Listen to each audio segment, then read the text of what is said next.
അങ്ങനെ നമ്മുടെ ഭൂമിയുടെ യഥാർത്ഥ അച്ഛനെ കണ്ടുമുട്ടുകയാണ്. പക്ഷേ ഭൂമിയുടെ വളർത്തച്ഛനായിട്ടുള്ള നമ്മുടെ അച്ചുവേട്ടന് ബ്ലഡ് ക്യാൻസർ ആണ്. ഇനി വൈകാതെ തന്നെ അച്ചുവേട്ടൻ മരിച്ചു പോവോ? കഥാഗതി അങ്ങനെ ആയിരിക്കും മാറാൻ പോകുന്നത്. എന്തായാലും നമ്മുടെ അജയുടെ കല്യാണം ഉറപ്പിച്ചിരിക്കുകയാണ്, അജയുടെ ഇളയ മുറപ്പെണ്ണുമായിട്ട്.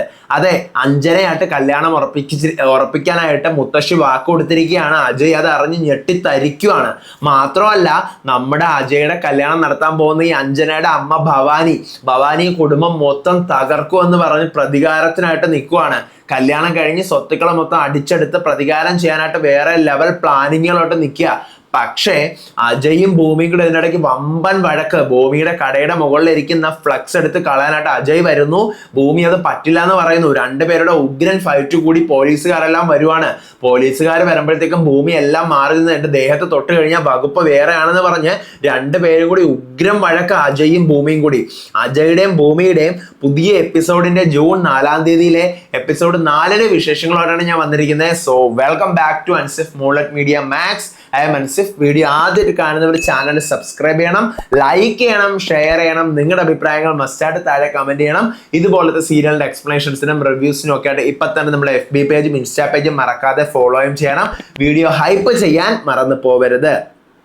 അങ്ങനെ നമ്മുടെ കഴിഞ്ഞ എപ്പിസോഡിന്റെ ബാക്കിയായിട്ട് കാണിക്കുന്ന അജയ് പെട്ടെന്ന് തിരിഞ്ഞിട്ട് പറയാണ് ഷട്ടപ്പ്. അപ്പോഴത്തേക്കുമാണ് നമ്മുടെ ഭൂമിയാണ് മുന്നിൽ നിൽക്കുന്നതെന്ന് അജയ്ക്ക് മനസ്സിലാവുന്നത്. താൻ ആരോട് ചോദിച്ചിട്ടാണോ എന്റെ ക്യാബിനോട്ട് കയറുന്നത്, ഇറങ്ങി പോടി എന്ന് പറയാണ്. അപ്പോഴത്തേക്കും ഭൂമി അയ്യോ ഇയാള് CA ആയിരുന്നോ എന്ന് ചോദിച്ചിട്ട് പെട്ടെന്ന് അവിടെ നിന്ന് ഇറങ്ങാനായിട്ട് തുടങ്ങുമ്പോൾ ഭൂമിയുടെ കയ്യിലിരിക്കുന്ന തിളച്ച ചായ നമ്മുടെ അജയുടെ ദേഹത്ത് വീഴാണേ. അപ്പോഴത്തേക്കും അജയ്ക്ക് ദേഹം ഇങ്ങനെ പൊള്ളുക.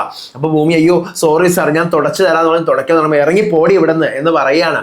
അങ്ങനെ ഞാൻ അറിയാതെ വീണ് പോയതാണെന്ന് ഇറങ്ങി പൊയ്ക്കോണം എന്ന് പറയാണ്. അങ്ങനെ ഭൂമി പെട്ടെന്ന് പേടിച്ച് പുറത്തിറങ്ങി ഗ്ലാസ്സുകളൊക്കെ പറക്കി എടുക്കുമ്പോൾ അവിടെ നിൽക്കുന്ന പോലീസുകാർ ചോദിക്കാം, എന്താ ഭൂമി പുലിയെ എലിയാക്കുമെന്ന് പറഞ്ഞ് അകത്ത് കയറി പോയിട്ട് എന്തായെന്ന് ചോദിക്കാം. അപ്പോഴത്തേക്കും ഭൂമി പറയാ അതൊരു പഴഞ്ചൊല്ലല്ലേ, ആ ശവത്തി കുത്തല്ലേ എന്ന് പറഞ്ഞിട്ട് ഭൂമി അവിടെ നിന്ന് പോവാണ്. അപ്പോഴത്തേക്കും പോലീസുകാർ പാവം ഭൂമി എന്ന് പറയാ. അങ്ങനെ പിന്നീട് കാണിക്കുന്നത് നമ്മുടെ സൗഭാഗ്യപുരം വീട്ടില് സൗഭാഗ്യ മുത്തശ്ശിയും മോള് സംഗീതയോട് സംസാരിക്കുകയാണ്. സൗഭാഗ്യ മുത്തശ്ശി പറയാണ് നമ്മുടെ ഭവാനി ആകെ വിഷമത്തിലാണ്, എൻ്റെ മോൻ മരിച്ചു പോയെന്ന് കരുതിക്കൊണ്ട് അവൾ ഒറ്റപ്പെട്ടു പോയെന്നാണ് അവൾ കരുതുന്നത്. അപ്പോൾ അവൾക്ക് ഒരു കുടുംബം വേണ്ടേ, അപ്പൊ അതുകൊണ്ട് അവൾക്കും അവളുടെ മോൾ അഞ്ജനയ്ക്കും നമുക്കൊരു തീരുമാനം ഉണ്ടാക്കണം, ചില തീരുമാനങ്ങൾ എനിക്ക് എടുക്കാനുണ്ട് എന്ന് പറയാ. അപ്പോഴത്തേക്കും നമ്മുടെ മുത്തശ്ശിയുടെ മൂത്ത മകൻ സത്യദാസ് അങ്ങോട്ടേക്ക് വരുവാണേ. സത്യദാസ് അങ്ങോട്ടേക്ക് വന്നിട്ട് നമ്മുടെ മുത്തശ്ശിയുടെ അനുഗ്രഹം വാങ്ങിക്കുക. അമ്മയെ ഞാൻ വന്നു, ഞാൻ വരുന്ന വഴിക്ക് അജയ്യെ കണ്ടു എന്ന് പറയാണ്. അപ്പോഴത്തേക്കും സംഗീത പറയാണ് അവൻ വല്യമാവന്റെ ഭയങ്കര വലിയ ഫാനാണ്, വല്യമാവനെ പോലെ ആവണമെന്ന് അവൻ എപ്പോഴും പറയും. അപ്പൊ സൗഭാഗ്യ മുത്തശ്ശി പറയാ ഇപ്പോഴത്തെ വല്യമാവനെ പോലെ അവൻ ആവാതിരിക്കുന്നതാണ് നല്ലത്, മദ്യത്തിന് അടിമപ്പെടാതെ നിനക്ക് ജീവിക്കാൻ കഴിയില്ലല്ലേ മോനെ എന്ന് ചോദിക്കുക. അപ്പോഴത്തേക്കും നമ്മുടെ സത്യം പറയുവാണ് മദ്യത്തിനും അതുപോലെ തന്നെ ലഹരിക്കും ഒക്കെ ഒരുപാട് ബോധവൽക്കരണ ക്ലാസ്സുകൾ നടത്തിയിട്ടുള്ള ആളായിരുന്നു ഞാൻ. പക്ഷെ സങ്കടം സഹിക്കാൻ വയ്യാതെ ഞാനിപ്പം മദ്യത്തിന് ആശ്രയിക്കേണ്ട അവസ്ഥയിലോട്ട് പോയിരിക്കുക. പിന്നെ അമ്മേ, എൻ്റെ ഭാര്യയും മകളും എങ്ങോട്ടേക്കാ പോയത്, അവൾ എവിടെയാണെന്ന് ഞാൻ എങ്ങനെ അറിയും, എൻ്റെ ജീവിതമേ ആകെ മൊത്തം കൈവിട്ട് പോയി എന്ന് പറയാണ്. അപ്പോഴത്തേക്കും ഭവാനി അതെല്ലാം കേട്ടോണ്ട് അങ്ങോട്ട് പറയാണ് എല്ലാവർക്കും അവരവരുടെ ജീവിതത്തിന്റെ കണക്ക് മാത്രമേ പറയാനുള്ളൂ. പിന്നെ സൗഭാഗ്യ ഫാർമസി ആരാണ് ഇല്ലാതാക്കിയത്, ആ ഫാർമസി ആരാ ഇല്ലാതാക്കിയെന്ന് ആരും മറക്കണ്ട.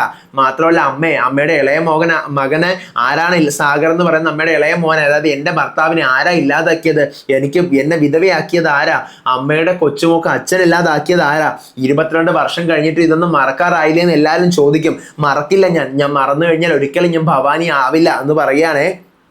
എന്നിട്ട് നമ്മുടെ ഭവാനി അവിടെ നിന്ന് ദേഷ്യപ്പെട്ട് പോവാണ്.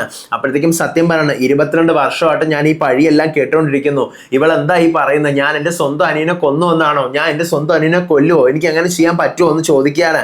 അപ്പോഴത്തേക്കും നമ്മൾ സൗഭാഗ്യ മുത്തശ്ശി പറയണ അത് പോട്ടെ, അവളുടെ വിഷമം കൊണ്ട് ഓരോന്ന് പറയുന്നതല്ലേ, ഞാനൊന്ന് തീരുമാനിച്ചു, നമ്മുടെ അഞ്ജനയുടെ കല്യാണം അജയായിട്ട് നടത്തിയേ പറ്റത്തുള്ളൂ. അപ്പോഴത്തേക്കും അഞ്ജനയ്ക്ക് ഇവിടെ സ്ഥാനം കിട്ടും, അതുപോലെ തന്നെ നമ്മുടെ ഭവാനിക്കും സ്ഥാനം കിട്ടും. അപ്പോൾ അവളുടെ പ്രശ്നമെല്ലാം മാറിക്കിട്ടും, കുടുംബത്തിൽ ആരുമല്ല നല്ല തോന്നല് മാറുമെന്ന് പറയാ. അപ്പോഴത്തേക്കും ഞാൻ ചെറുതിലെ പറഞ്ഞു വെച്ചതല്ലേ അവന്റെ 2 മുറപ്പെണ്ണിലെ ഏതെങ്കിലും ഒരാളെ വിവാഹം കഴിക്കണമെന്ന്. നമ്മുടെ അഭിരാമി ഇപ്പൊ എവിടെയാണെന്ന് ആർക്കും അറിയില്ലെന്ന് പറയാ. അപ്പോഴാണ് നമ്മുടെ പ്രേക്ഷകർക്ക് മനസ്സിലാവുന്നത് നമ്മുടെ ഭൂമിയുടെ യഥാർത്ഥ പേരെന്താ, അഭിരാമി എന്നാണേ. അപ്പോ സത്യം പറയാണ് അതിനവൻ കേൾക്കുവോ, അഞ്ജന വിവാഹം കഴിക്കാൻ പറഞ്ഞ അവൻ കേൾക്കുവോ, അവൻ കേൾക്കും. ഇനിയിപ്പം സ്വത്ത് പോരെന്ന് വല്ലതും ആണെങ്കിൽ അഞ്ജനയ്ക്ക് ഞാൻ എൻ്റെ സ്വത്തുക്കളെല്ലാം എഴുതി കൊടുക്കുക, അപ്പൊ ശരിയാവില്ലേ എന്ന് ചോദിക്കാം. അപ്പോഴത്തേക്ക് നമ്മുടെ സംഗീതം പറയണേ സ്വത്തിന്റെ കാര്യത്തിലൊന്നും അല്ലല്ലോ, അങ്ങനെയൊന്നും അല്ലല്ലോ, അതൊക്കെ അവൻ നോക്കുവോ, എന്നിങ്ങനെ ചോദിക്കുകയാണെ. പിന്നീട് നമ്മുടെ ഭൂമിയുടെ വീട് കാണിക്കുക. രാത്രി നമ്മുടെ ഭൂമിയുടെ അച്ഛനും അമ്മയും കൂടി വാതിൽ കൊട്ടിയടിച്ച് ഉറങ്ങാൻ തുടങ്ങുമ്പോൾ ഭൂമി പറയാണ് ഞാനും ഇന്ന് നിങ്ങളുടെ കൂടെ കിടക്കുന്നതെന്ന് പറയാം. അപ്പോഴത്തേക്കും നമ്മുടെ അംബിക പറയാണ് എന്താന്ന് അച്ഛനെ സുഖിപ്പിക്കാൻ വേണ്ടിയിട്ടാണോ എന്നിങ്ങനെ പറയാം. അപ്പൊ ഇല്ല, അങ്ങനെയൊന്നും അല്ല, ഇന്ന് ഞാൻ നിങ്ങൾ രണ്ടുപേരെ എനിക്ക് കെട്ടിപ്പിടിച്ച് കിടക്കണമെന്ന് പറഞ്ഞിട്ട് അവ പറയണത് നിന്നെ കെട്ടിച്ച് വിടാറായി, ആന പോലെ നീ വളർന്നു. പോത്ത് പോലെ വളർന്നു എന്നല്ലേ എല്ലാരും പറയാ. അതെ, ആന പോലെ നീ വളർന്നു എന്ന് പറയാ. അപ്പൊ പറയാ എന്നൊക്കെ വേണമെങ്കിൽ കെട്ടിച്ച് വിട്ടോ, പക്ഷേ ഇവിടെ വന്ന് താമസിക്കാൻ പറ്റുന്ന ചെറുക്കനെ വേണം കെട്ടിച്ച് വിടാനെന്നൊക്കെ പറഞ്ഞ് അയ്യോ എനിക്ക് കാല് വേദനിക്കുന്നു എന്ന് പറയുമ്പോൾ നമ്മുടെ അച്ചുവേട്ടൻ പറയാണ് ഞാൻ തടവി തരാന്ന് പറഞ്ഞിട്ട് നമ്മുടെ ഭൂമി കിടന്നുറങ്ങാണ്. ഭൂമി കിടന്നുറങ്ങാൻ തുടങ്ങുന്നു. അപ്പോൾ നമ്മുടെ അംബികയും കിടക്കുവാണ് കട്ടില്. അപ്പം കാല് തടവി തരാൻ പറയുകയാണ്. അച്ഛൻ എനിക്ക് ആ കഥ പറഞ്ഞു തരാമോ? ഞാൻ കഥ പറഞ്ഞു തരാമെന്ന് പറഞ്ഞ് ഒരു കഥ പറഞ്ഞ് തുടങ്ങിക്കൊണ്ട് തൈലം തേച്ച് കൊടുക്കുകയാണ്. നമ്മുടെ ഭൂമിയുടെ കാലിൽ തൈലം തേച്ച് അച്ചുവേട്ടൻ കഥ പറയാണ്. ഞാൻ പണ്ടൊരു നാടകഭ്രാന്തനായിരുന്നപ്പോൾ ഏത് നാടകത്തിനായാലും ചൂട്ടും കെട്ടി പോകുമ്പോൾ ശീലാവതി നാടകത്തിലെ നിന്റെ അമ്മയുടെ അഭിനയം അടിപൊളിയായിരുന്നു എന്നൊക്കെ പറഞ്ഞ് കഥ പറഞ്ഞുകൊണ്ടിരുന്ന് കുറച്ച് കഴിയുമ്പോഴത്തേക്ക് അവർ രണ്ടുപേരും ഉറങ്ങുവാണ്. രണ്ടുപേരും ഉറങ്ങുന്നു. അപ്പോഴത്തേക്കും നമ്മുടെ എന്താ പറയാ ഭൂമിയുടെ അച്ഛൻ അച്ചുവേട്ടൻ ആലോചിക്കുകയാണ്. അതായത് 22 വർഷങ്ങൾക്ക് മുമ്പ് നമ്മുടെ ഭൂമി എങ്ങനെയാണ് കിട്ടിയെന്നുള്ള കാര്യം ആലോചിക്കുന്നതായിരിക്കും. കാറിൽ ഇങ്ങനെ ഓടിച്ചു പോകുമ്പോഴത്തേക്കും കാട്ടിലൂടെ കാർ ഓടിച്ചു പോകുമ്പോഴത്തേക്കും ഒരു കൊച്ചു പെൺകുട്ടി, ഒരു 3-4 വയസ്സായ ഒരു പെൺകുച്ചി ഇങ്ങനെ നടന്നു പോകുമ്പോൾ ആ കാർ അറിയാതെ തട്ടുകയോ അങ്ങനെ വീഴുകയോ എന്തോ ചെയ്തിട്ട് അച്ചുവേട്ടൻ പുറത്തിറങ്ങി ആ കുഞ്ഞിനെ നോക്കി ഇങ്ങനെ സങ്കടത്തോടെ നിൽക്കുക. അപ്പൊ ആ കുഞ്ഞിന്റെ കഴുത്തിലൂടെ നാഗമാല ഇങ്ങനെ കിടക്കുന്നത് ഓർമ്മിച്ചെടുക്കുകയാണ്. അങ്ങനെ നേരം വെളുക്കുമ്പോൾ നമ്മുടെ ഭൂമി എഴുന്നേറ്റ് നോക്കുമ്പോൾ അച്ഛൻ ഇങ്ങനെ ഉറങ്ങാതെ കാലിങ്ങനെ തടവിക്കൊണ്ടിരിക്കുകയാണ്. അപ്പോഴത്തേക്ക് അച്ഛൻ ഉറങ്ങിയില്ല. ഇല്ല മോളെ, അച്ഛൻ ഉറങ്ങിയിട്ട് എഴുന്നേറ്റത്. അല്ല, അച്ഛൻ ഉറങ്ങിയിട്ടില്ല എന്ന് പറയാ. അപ്പൊ അത് മോള് വേദന കൊണ്ടെങ്ങാനും ഉണർന്നാലോ എന്ന് കരുതിയിട്ട് അച്ഛൻ തടവിക്കൊണ്ടിരുന്നാണെന്ന് പറയുമ്പോൾ ഭൂമി പെട്ടെന്ന് എഴുന്നേറ്റ് എന്തിനാ അച്ഛൻ എന്നോട് ഇത്രയും സ്നേഹം കാണിക്കുന്നത് വെച്ചിട്ട് കരയുവാണ്. അപ്പോൾ എനിക്ക് തിരിച്ചു തരാൻ ഒന്നുമില്ലല്ലോ എന്ന് പറയുമ്പോഴത്തേക്കും മോള് തരുന്ന സ്നേഹമാണ് ഏറ്റവും വലുത്, എൻ്റെ മോളെക്കുറിച്ച് എല്ലാവരും നല്ലത് പറയുന്നില്ലേ എന്ന് പറയുകയാണേ. അപ്പൊ നമുക്കിതെല്ലാം കാണുമ്പോൾ ഭൂമിക്കും അറിയാവോ യഥാർത്ഥ അച്ഛനല്ല എന്നുള്ള കാര്യം ഭൂമിക്കും അറിയാവോ എന്നൊരു ഡൗട്ട് നമുക്ക് പ്രേക്ഷകർക്കും തോന്നുവാണ്. അങ്ങനെ എന്ത് ചെയ്യുകയാണ്. അപ്പോഴത്തേക്കും ഭൂമി പറയാണ് അച്ഛൻ ഇന്ന് എക്സസൈസിന് വരേണ്ട, കിടന്ന് ഉറങ്ങിക്കോ എന്ന് പറയുക. അപ്പൊ ഇല്ല മോളെ, മോളുടെ കൂടെ എക്സസൈസിന് വരാതെ എൻ്റെ ദിവസം പൂർണ്ണമാവില്ല എന്ന് പറയുമ്പോൾ ആ CCTV കാറും കൊണ്ടല്ലേ, എന്നാ പിന്നെ വേഗം പോയി റെഡിയാവെന്ന് പറഞ്ഞ് കളിയാക്കിക്കൊണ്ട് ഭൂമിയുടെ പണികൾ തുടങ്ങുക. അങ്ങനെ നമ്മുടെ അച്ചുവേട്ടൻ വാഷ്റൂമിൽ കയറി പല്ല് തേക്കാനായിട്ട് തുടങ്ങുമ്പോഴത്തേക്കും പെട്ടെന്നാണ് മൂക്കിൽ നിന്ന് ബ്ലഡ് വരുന്ന കാണുന്നത്. അപ്പൊ എൻ്റെ മൂക്ക് മുറിഞ്ഞോ എന്നിങ്ങനെ ചിന്തിക്കുക. അപ്പോൾ ഇത് കാണുമ്പോൾ നമ്മുടെ പ്രേക്ഷകർക്ക് മനസ്സിലാവും അച്ചുവേട്ടൻ ക്യാൻസറിന്റെ ആരംഭമാണ്, അല്ലെങ്കിൽ ബ്ലഡ് ക്യാൻസർ ആണെന്ന് മനസ്സിലാവും. ബ്ലഡ് ക്യാൻസർ ആകുമ്പോഴത്തേക്കും ആണല്ലോ മൂക്കിൽ നിന്നൊക്കെ ബ്ലഡ് വരുന്നത്. അപ്പോൾ നമ്മുടെ സൗഭാഗ്യപുരം വീട്ടില് ഇതേ സമയം നമ്മുടെ പൂജാമുറിയിൽ സംഗീതയും സൗഭാഗ്യ മുത്തശ്ശിയും കൂടെ വിളക്ക് കത്തിക്കുകയാണ്. അപ്പോഴത്തേക്കും സംഗീത പറയാണ് അജയോട് ചോദിക്കണ്ട അമ്മേ, അജയോട് ചോദിക്കണ്ടേ അവൻ അഞ്ജനെ വിവാഹം കഴിക്കാൻ താല്പര്യമുണ്ടോ എന്ന്. അപ്പോഴത്തേക്കും സൗഭാഗ്യ മുത്തശ്ശി പറയാണ് അവൻ എൻ്റെ കൊച്ചുമോനല്ലേ, ഞാൻ എന്ത് പറഞ്ഞാൽ അവൻ എതിർപ്പുണ്ടാവത്തില്ല, നിങ്ങളെല്ലാവരെയും വളർത്തിയതുപോലെ തന്നെയല്ലേ ഞാൻ അവനെയും വളർത്തിയത്. എൻ്റെ ഇളയ മോൻ സാഗർ, അവൻ എന്നോട് എന്ത് സ്നേഹമായിരുന്നു, പക്ഷെ അവൻ എന്നോടൊരു വാക്ക് പോലും പറയാതെ പോയി എന്ന് പറയാണ്. അപ്പോഴത്തേക്കും ഭവാനി അങ്ങോട്ട് കണ്ടുകൊണ്ട് വരിക. ഭവാനി മോളെ നീ വാ, നിന്നോട് എനിക്കൊരു തീരുമാനം പറയാനുണ്ടെന്ന് പറഞ്ഞിട്ട് വിളക്ക് കൊളുത്താൻ പറയാം. അങ്ങനെ നമ്മുടെ ഭവാനി വന്ന് വിളക്ക് കൊളുത്തുമ്പോൾ മുത്തശ്ശി പറയാണ് നിന്റെ ദുഃഖം മാറാനായിട്ടുള്ള തീരുമാനം ഞാൻ എടുത്തു, അഞ്ജനയെ അജയ് വിവാഹം കഴിക്കുമെന്ന് പറയാണ്. അപ്പോഴത്തേക്കും അതിനെ അജയ് സമ്മതിക്കുമോ എന്ന് ഭവാനി പെട്ടെന്ന് സന്തോഷത്തോടെ ചോദിക്കുകയാണ്. അത് അഞ്ജന എതിർക്കുമെങ്കിലേ ഉള്ളൂ, അജയ് സമ്മതിക്കുമെന്ന് പറയാണ്. അപ്പൊ അഞ്ജനയ്ക്ക് എതിർപ്പില്ല, അവർക്ക് അജയ് എന്ന് വെച്ചാൽ ഒത്തിരി ഇഷ്ടമാണെന്ന് നമ്മുടെ ഭവാനി പറയുവാണേ.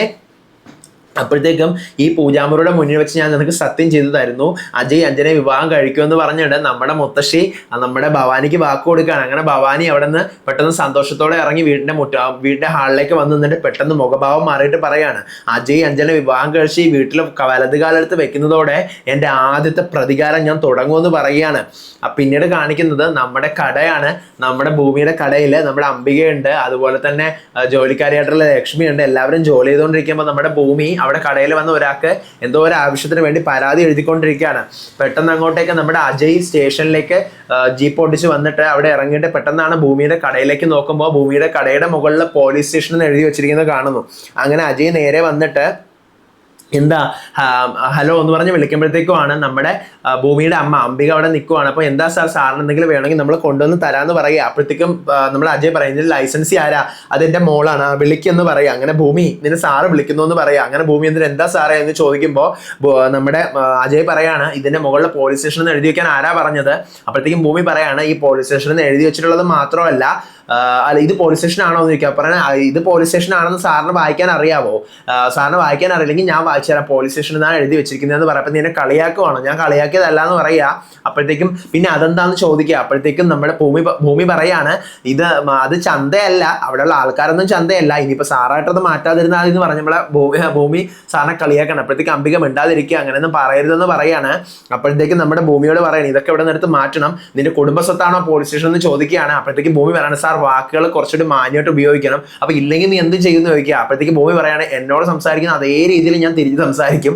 അവസാനം എന്താ, ഞാൻ മോശമായിട്ടൊരു പോലീസുകാരനെ നാറ്റിച്ചെന്ന് പറയാതിരുന്നാൽ മതി എന്ന് പറയാം. അപ്പോഴത്തേക്ക് അജയ് ഒരുമാതിരിക്കോ ഇവളെന്തെങ്കിലും പറഞ്ഞു കളയോ എന്നുള്ള ഇതിൽ നിൽക്കുക. എന്നിട്ട് ഇതിനടുത്ത് ഇവിടെ നിന്ന് ഈ ബോർഡ് ഇവിടെ നിന്ന് മാറ്റണമെന്ന് പറയാം. അപ്പോഴത്തേക്കും ഭൂമി പറയാം ഞാൻ ആരോ കൊടുത്ത് അവിടേക്ക് ആ പോലീസ് സ്റ്റേഷൻ എന്ന് പറഞ്ഞ് വെച്ചിട്ടുണ്ടെന്ന്, അപ്പൊ ഇതെടുത്ത് മാറ്റണമെന്ന് പറഞ്ഞ് മാറ്റാൻ പറ്റത്തില്ലെന്ന് പറയും. അപ്പോൾ അങ്ങനെയാണെങ്കിൽ നമുക്ക് കാണാമെന്ന് പറഞ്ഞ് അവിടെ നിന്ന് അജയ് ദേഷ്യപ്പെട്ട് പോവാണ്.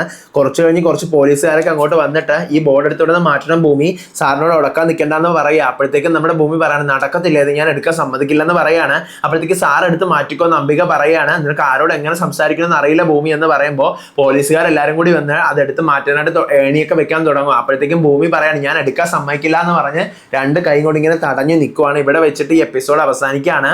നാളത്തെ എപ്പിസോഡിൽ ആ സ്റ്റേഷനിലേക്ക് വരുന്ന നമ്മുടെ അജയുടെ വല്യമ്മാവനായിട്ടുള്ള സത്യനെ നമ്മുടെ ഭൂമി കാണുവാണ്. കയ്യിലൊക്കെ പിടിക്കുന്നുണ്ട്. അച്ഛനാണല്ലോ, അപ്പൊ അച്ഛനെ ആദ്യമായിട്ട് കാണുന്ന നമ്മുടെ ഭൂമിയെ കാണിക്കുന്നുണ്ട്. പിന്നെ നാളെ വീണ്ടും നമ്മുടെ അജയും ഭൂമിയും കൂടി ഫ്ലക്സിന്റെ പേരിൽ വഴക്കാവുന്നതെല്ലാം കാണിക്കുകയാണ്.